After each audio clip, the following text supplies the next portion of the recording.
Hi, it's Rick with East Coast Entertainment, and today's special guest is Lindsay Sims with Toast Events, based here in Atlanta, Georgia.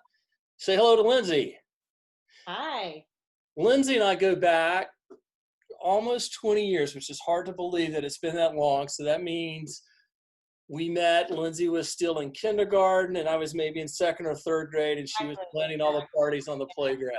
Exactly. I know it has been 20 years this August that I started in this industry here in Atlanta.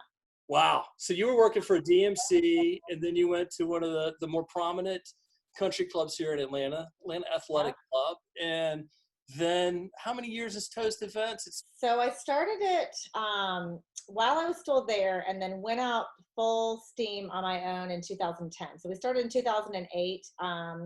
And then, at the height of the bad economy, I was single and had a mortgage and told my parents I'm quitting my job to become a wedding planner full time out of my little one bedroom condo in 2010. And so here we are. So it's been 10 years, full steam ahead, and about 12 since I've been doing weddings. I can tell you that everybody that I've talked to in these series of interviews, all so far, most of them kind of started their business in 2008, 2009, in that time period, and everybody has been extremely successful. And it really comes down to just great customer service, in my opinion, from whichever avenue the vendor is associated with weddings and so forth. How is Toast Events reacting to all of the COVID-19 craziness? Well, just like you said, we're trying to act with as much grace and dignity and understanding with all of our clients.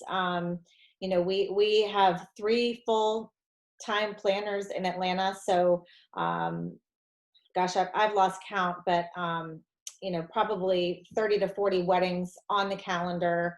I think at current count, we've had 16 or 17 that have moved once. We're now in sometimes the second round of postponements. And it's a pretty high volume company and a lot of brides, a lot of emotions. And we're just happy to be able to offer a service that I never thought we'd ever have to offer in this caliber, but to be able to be there for them, and that they really only had to make one call once they made the tough decision that they had to postpone. We're mostly dealing with postponements, Right. fortunately. Thank you. That they made one phone call and we were able to handle the rest for them. And so, fortunately, I think that there's never been a better time for them to realize and clients to realize the value in having somebody like that, us on their side. And I won't lie, we have had days where we've been in the fetal position crying too, because we don't have all the answers right now, and that's been really hard for the type A planners. Are you finding that people are rescheduling to off nights like Fridays or Sundays, or are you trying to push everything to another Saturday down the calendar? I think we're kind of referring to round one and round two. Round one was starting March 15th-ish, and just like out of the gate, those initial affected weddings that were in April, March, April, May, that really forcibly had to move. And for the most part, most of them were able to secure a Saturday down the road. Some were flexible with Fridays. Now that so many have rescheduled, I think the round two, which are people that were either in the fall that are looking or kind of electing to move now just out of uncertainty, or there's just really unfortunately some people that are having to move a second time because we pushed them too early and there's some gathering restrictions. They're understanding and they're being flexible. I talked to two brides this week. Now, granted, they are very small weddings. They're 20 to 25 people. Two brides that want to get married in the middle of the week on a Wednesday. At a high profile venue where we work a lot. And so yeah, I mean, I really think that if anything now, all the rules are out the window. I mean, Oh, all the without a doubt, without a doubt. Are you finding people that are? I know you do a lot of destination weddings, whether it's yeah. Highlands, North Carolina, at Old Edwards, or Florida, Rosemary, and coastal Carolinas.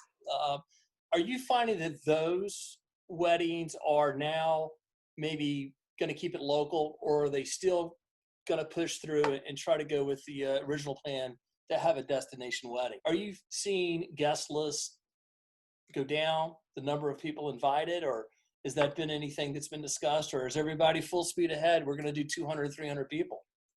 Well, I mean, unfortunately, we don't even really know when our next wedding is going to be at this point. I do think that the people that thought their wedding was going to be 300 or 400, I mean, I just think it's going to weed itself out. There's going to be people that don't feel comfortable getting on planes, or people that might have somebody that's compromised at home. I think for the local weddings, a big trend that I see happening, and that I'm kind of encouraging people that haven't sent out their invitations yet, is to have a place on the RSVP card that says ceremony only. I think that some people will come to the ceremony. They want to see the marriage, but they might not stay for dinner and dancing if if they feel just not comfortable with that. Certainly, I don't see somebody traveling for a destination wedding not to come to that portion, so they would probably skip it entirely. But to be honest, we keep pushing. My 4th of July just got moved again. My July 17th just got moved again. So I haven't even gotten to the point where we are collecting RSVPs to even know that this wedding is going to have X amount of people, because I don't even know when my next wedding is. Are you at this point thinking about what protocol that you're going to implement when it does become evident that the wedding is going to happen? Have you thought about that yet? So we created kind of a set of guidelines and just kind of suggestions for some tweaks we can do for weddings, just very small things. Everything from maybe not having a program attendant and actual programs, to having a beautiful wooden sign, or I love that idea. I think that's a fantastic idea. And so just kind of little tweaks, more so wedding related, like not getting too much into food and beverage. I think that's going to come down to the venues and the catering and their discretion. But we're certainly working on it and brainstorming. And I'm on a call tomorrow with a bunch of venues, because they're working on their protocol. So a lot of it's the venues themselves or the hotels are going to set the tone. I mean, I hope there does eventually, and it's weird because you mentioned before that different states have different protocol, or in different phases of Right. reestablishing what's allowed and what's not. And at least for us in Georgia, or in the Southeast at this point, it would be fantastic if hotel or venue requirements were more streamlined, that this is how it's going to play out at each country club or each hotel. And I know, Right. it may be impossible to do, but I love the idea that you're doing a call to kind of work on that. I think that's fantastic. So Yeah.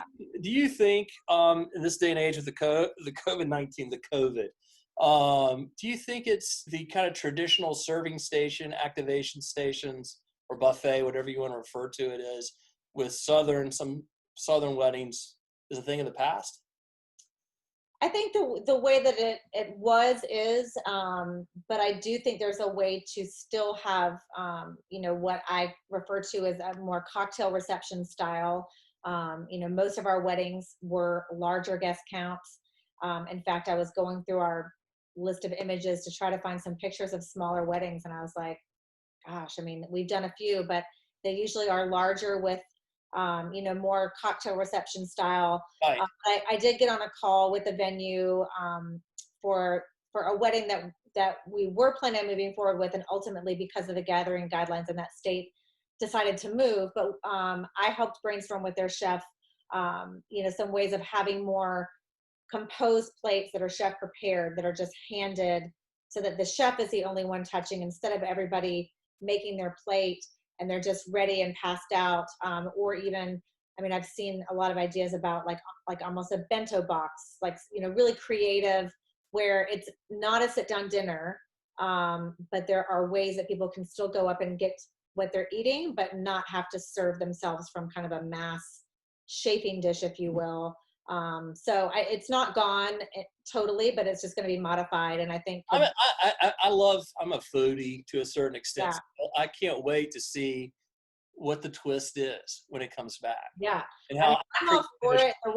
The word buffet sends, I mean, anytime somebody says that, I'm like, Well, we call it stations. I mean, Right. it's not like a big shaping dish. And so It's not the Golden Corral. right. I know. I mean, when it went out of business, my husband was like, "Oh no," and I was like, "Yes."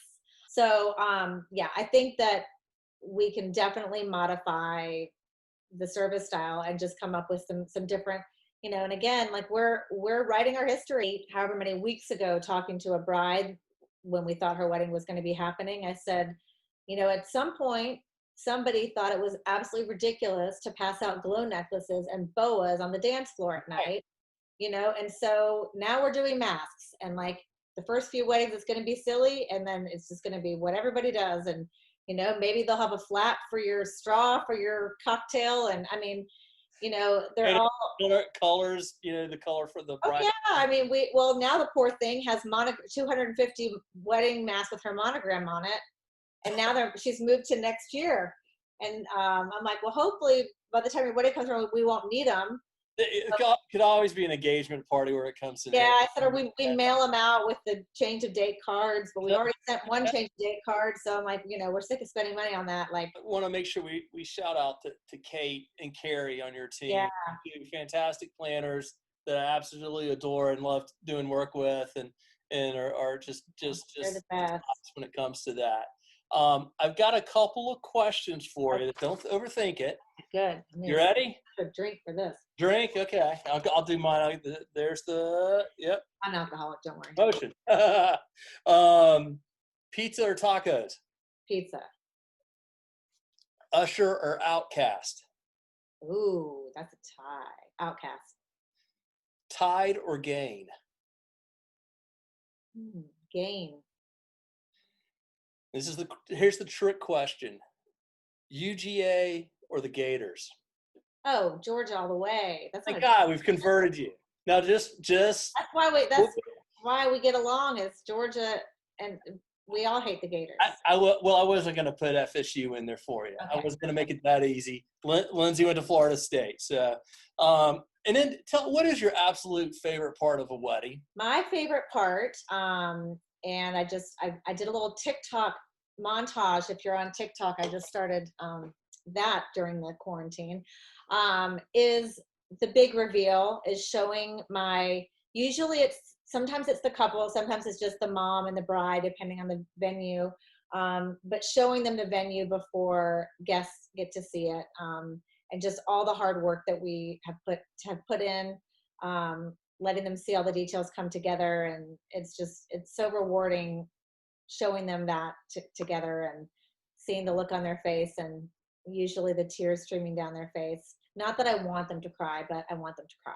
Hey, it's tears of happiness. I've been lucky enough to be on site at a few of your events. Yeah. Where I've experienced that firsthand, and it's absolutely incredible what you do with your team, and to take in a space like Puritan Mill and the Foundry Ballroom there, and just doing something incredibly fantastic with the decor and making it really unique and special for the bride and groom.